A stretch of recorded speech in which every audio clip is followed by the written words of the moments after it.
and you're on Scout's honor to deposit that money and Part take 1. off Part with 1. your sefer. Zcharai, Mice, And for the Part Moish 1, Shalom, even 5779. before Pesach, I found a fascinating sefer from one Rabbi Ben Zion Krieger, a sefer, thick sefer, Mole Machshavas and Meir Makaimis, from Rishonim in depth, and from the Bali Machshava, like with Sadiq, gamut of the Moyadim. It's really fascinating. And it cost me 9 shekel, which is around $2.50, or maybe even a little, approximately $2.50. Anyhow, the other fascinating thing about this is that there is one farm shrine with a sign on it: please do not deposit any of the svarim that you don't want in this svarim shrine. But those svarim that are there are hefker, and you can take them for free. And I must confess that when something is for free, I get very excited, and I like certain types of svarim. So I had like a tote bag, shopping bag type thing, and I loaded up with svarim and schlepped it down from there. I had to stop numerous times until I got to my brother's Dira on Shmuel Hanavi, and then took the elevator up 4 flights, and I'm now recovering from a job well done. It's very exciting. I mentioned my theory, maybe even as recently as last week, my theory about what motivates me to obtain svarim. I even purchase svarim. If I see something I like, one or two shtickles that I like, so that's going to motivate me to open this svarim after I buy them at least 1 or 2 times and be Makayim Talmud Torah Keneged Kulam.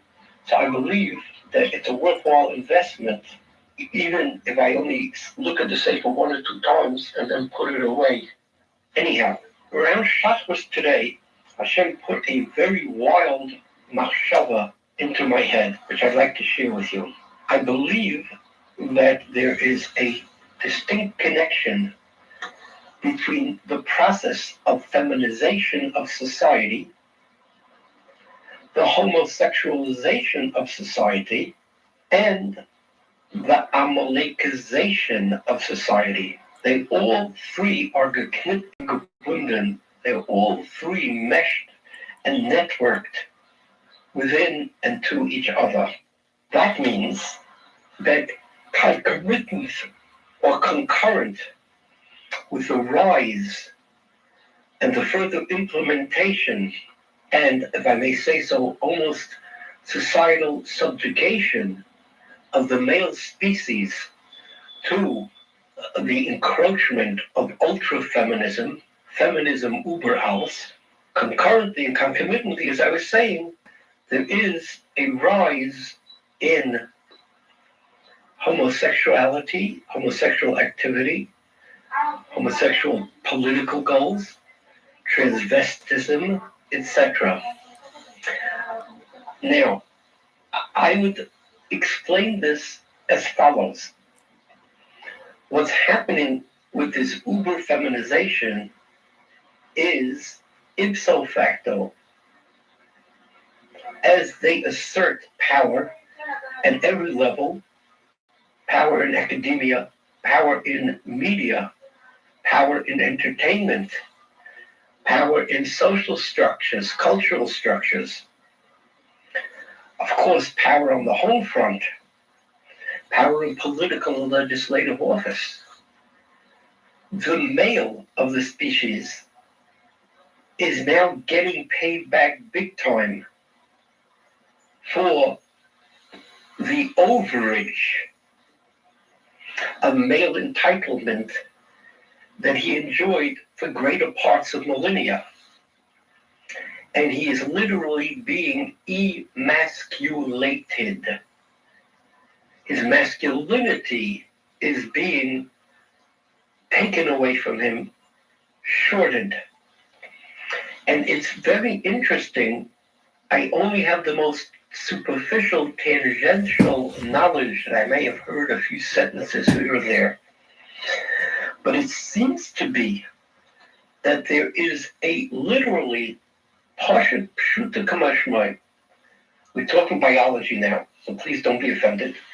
There is a lowering of the sperm count amongst males.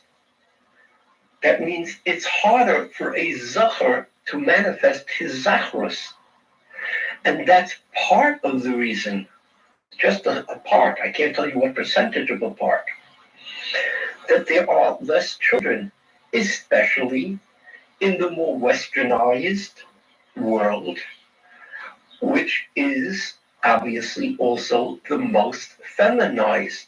In other words, the male of the species is becoming like an Opgeschlackter or a Geschlackter or Faschlackter, whatever the Yiddish system are, they can correct my grammar, kapara. They've got the masculinity beaten out of them. And don't think, my dear friends, holy brothers and sisters, don't think that we in the zcharai community are immune to this. Oh, no. We're right there, and we suffer from it in so many ways, not least of which is the Bezdin system and the rabbinate, that because of the zeitgeist leans over backwards to accommodate the demands of women for a get. I've mentioned this before, and I'll mention it again. According to some in the Bezdin field, as many as 80 to 90% of the tvios, of the demands for a get, are initiated by females. Why? Because they're feeling their oats, their empowerment. It doesn't take much anymore to upset them, and they could survive financially independently. And the rabbis, whether in the Bezdin or just synagogue rabbis, leadership rabbis, are treading very carefully, in part because they themselves are married and want to remain so, and in part because of their parnasa, and in part they see which way the wind is blowing. Some of it is unconscious, but much of it is a conscious decision. And it's really atrocious. It is chicken-hearted, to put it mildly, and there is a lot of carbonos, mostly the carbonos of the children, that increasingly is becoming ein bias asher ein bo mess. There's not an extended family. When you get into the cousins and second cousins, that doesn't have somebody who's going through a divorce situation at any stage in the marriage, from the day after the Sheva Brachas to people who are married for well over 40 years. And it's catastrophic because it teaches the next generation that there is nothing for keeps and for real of stability. And frankly, I believe it further feminizes society and emasculates the male gender of the species. So now let's move forward. Now that we've established that point, let's talk about homosexuality. There are psychiatrists, psychologists, experts who claim that a certain percentage of those who experiment and engage, indulge in mishkav zachar activity, etc., are people who had strong, overbearing mothers. And maybe that's an addendum to the first idea that I just expressed. As the man is browbeaten, dictated to, bullied, subjugated, directed by the female of the species, his wife, rather his mother first. So, and many times the mother, who is overbearing with the children, also gives the father/husband a run for his money, and he becomes a henpecked husband or a browbeaten husband. He just can't take it anymore. It's just not kedai for him to argue about all these things. First, he yields on the inconsequential things, like what we'll have for supper, even though food is something that's considered so integral to the relationship of husband and wife that I believe the Gemaras that say that someone who constantly burns the food, that's grounds for divorce. Now you in the 21st century might laugh about that, and I'm not going to get into this in depth, but food is a very serious component of marriage and relationships. That's why Chachma B'Goyim Taimen is a saying, the way to a man's heart is through his stomach. You make a man a good meal, and you're 3/4 of the way there to getting your request granted. A part of the feminist idea is, you're not in your mother's house now, you'll eat what I make, and you'll learn to like the way I make it. And after weeks, months, or several years of the feeble husband suffering, if he doesn't like the spice, if he doesn't like the menu, if he doesn't like the ingredients, he gradually has to swallow it. Excuse the pun, which is intended. And that ceases to be a battlefield, and they're on to the next more important thing, like which yeshiva to send the children to, which neighborhood to live in, what social strata to attain, and on and on. Oh, yes. Now, when the child experiences this, the male of the species, experiences the overbearing mother, he may, again on a sub-conscious level, become afraid, concerned, fearful, negative, on a certain level, discomforted, uncomfortable, of the female/mother-female image, which is the first female identity image that he relates to in a very profound way, because his head is impressionable clay. And what he's got in his head is mothers, women's, they might be loving on the one hand, but they're very strong, they're very tough, they're very dictating, they're very demanding. And even if the mother is rather nice to the children, and this is a problem in many families, where the mother is very solicitous and kind, giving, caring, maternal to her progeny, but concurrently, she is tough, unyielding, harsh, strong, dictatorial, autocratic, fractionally, or maybe 100%, to the father/husband. And so the child absorbs two conflicting ideas about the female. Mommy is nice and cuddles and hugs me and takes care of me and cherishes me and gives me food and clothing, etc. But she's very tough on the male species of the person I want to be like, which is I want to be like dad because I'm a son. And consciously or subconsciously, the son starts to feel rahmanis, bad, sad about what's happening to his father. And he has conflicted feelings because here's the mother who's so nurturing and good to him, but at the same time he's witnessing how she's being the opposite to dad.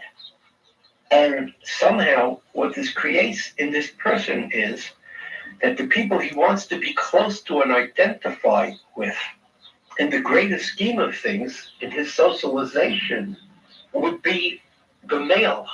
Whether usually it's because he's frightened of the female, or whether because he's looking for a dad figure to love, to hug, to be close with, to bond with, to show his sympathy with. I don't know exactly, but there's definitely a significant connection here. And I believe in a general way I've heard these things. I don't think I'm totally being machadish this. Now, we are, however, saying a big yesod now. Amalek, I don't know if the word is a sign called non, but one of the significant identifying aspects of Amalek is Mishkav Zachar. And I would like to come back to that. And I'd like to suggest as follows: that if you just take the next logical step, assuming that my theoretics are actually truthful and more or less the greater reality, that a significant causal factor in the increase in a society of homosexuality, all things homosexual, homosexualization of society, in the culture, in the arts, and here and there, is in part because as a result of the uber feminization of society.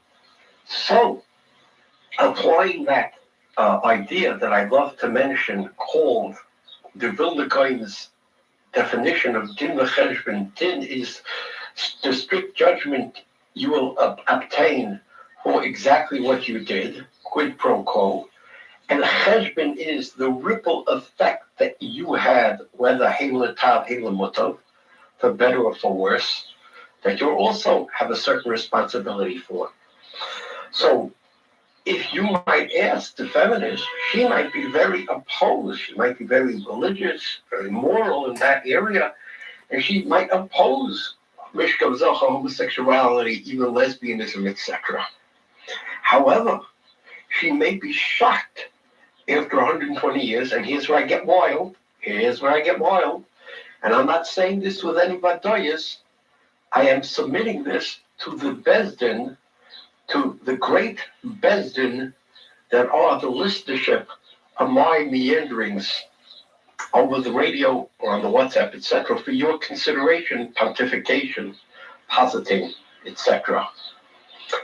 He might find after 120 years that in the cheshbon aspect of her mishpat, she will have a certain amount of responsibility for the homosexualization of society.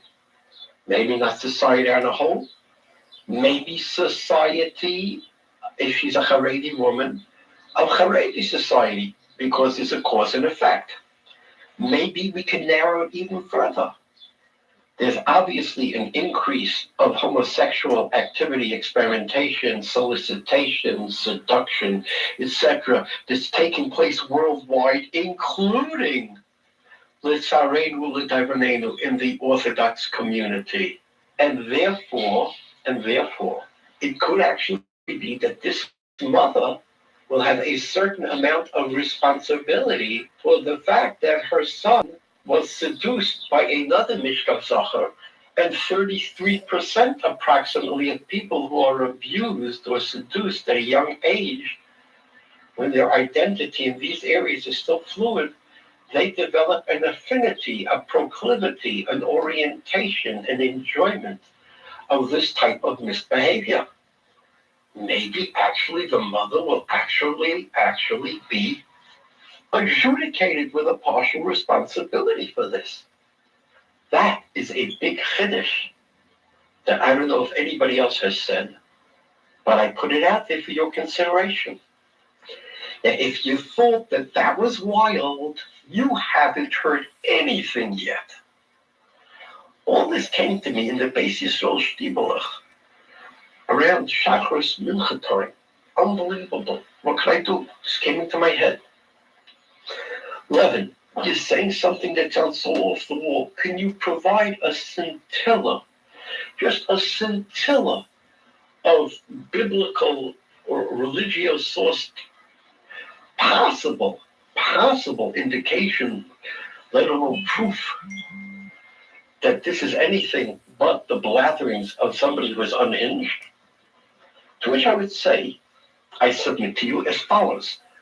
Chava fell prey to the seductive blandishments of the Nachash, who was Ora Mikol Chaya.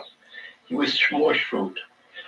It was not only some sort of a physical challenge that he failed, and he was hitl bazuhama. He injected her with negative anti-spiritual stuff that comes out as Amalek and comes out as evil and Yetzirah and Satan and the Netiya ki Yetzirah Adam Rami Neuro, etc. But it was also, as we said various times before from this forum, It was also an intellectual challenge to Chava.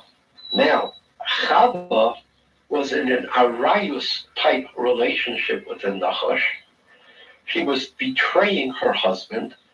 It was at the very least, if not totally, a quasi-adulterous type of situation. Now, what did Chava do then? So, according to the Chazal, there are two different sources. One might be a Balaturim, one is a Medrash, or maybe they're both. How did one of them is the Medrash Rabbah, Loi Biksha, and Lelifkes V'Leilel. She whined and kvitchet and hushet. She whined and groaned and carried on and cried, and she pressured her partner, her husband. I can't stay listening to this. Sounds familiar? Okay. That, my dear friends, holy brothers and sisters, I would propose to you was the first step in world feminization. It goes back to the most primordial of times. You say, well, twitching and ojing is not exactly feminization. First of all, it is. It is. Secondly, as I said, there's another rabbinic source, it might be about a Turim or something, that she took branches, and she was literally chasing and hitting and striking. I don't know if they were brambles with thorns or regular branches or not. Adam, genug shine, he. That, my dear friends, is the beginning of feminization.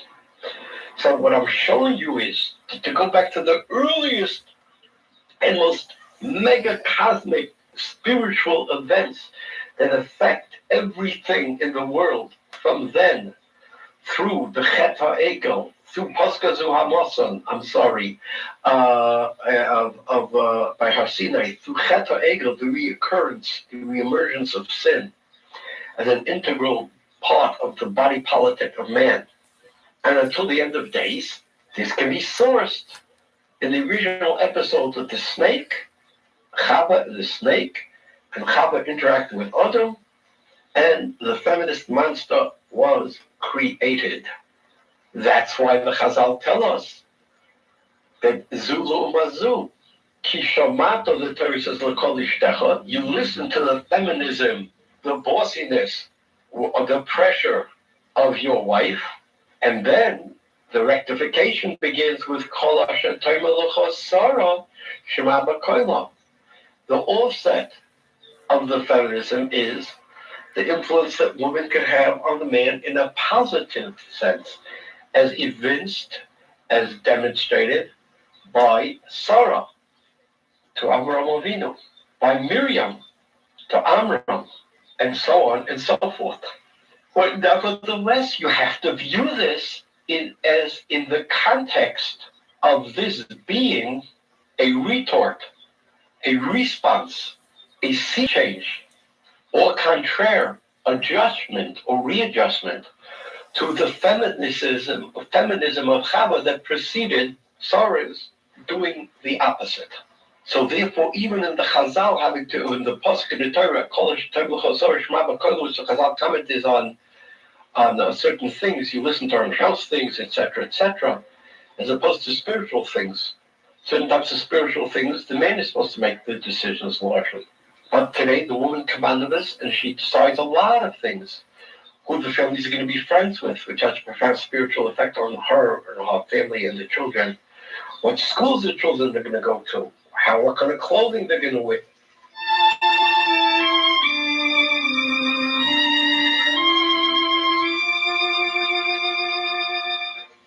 Shalom Aleichem Rabbi Sai.